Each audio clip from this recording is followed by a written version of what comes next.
няколко думи за един озадачаващ случай в община Горна Оряховица. Се твърди, че от години в подземно помещение са сложени компютри, така наречени копачки за криптовалута. Те гълтат много ток. Компютри, които те нямат и екрани, просто могат да стоят подредени по този начин, но са вързани към общинското захранване. Кмета сегашния подозира, че това е от години и че 28 са компютрите, между другото.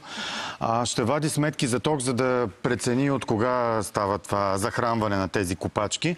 Да видим дали ще се установи в чий дигитален портфел влиза накрая печалбата.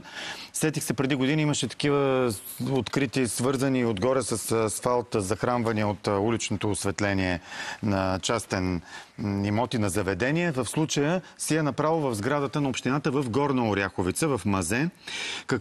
Това се нарича ферма за криптовалута на практика. Да, за повече от 8 години се смята, че стоят там и се захранват и никой не е разбрал.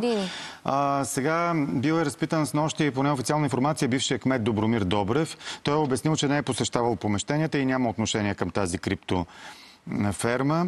Компютрите са установени при проверка на помещенията.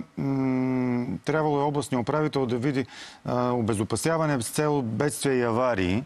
И са отключили, и са отворили, и са ги открили.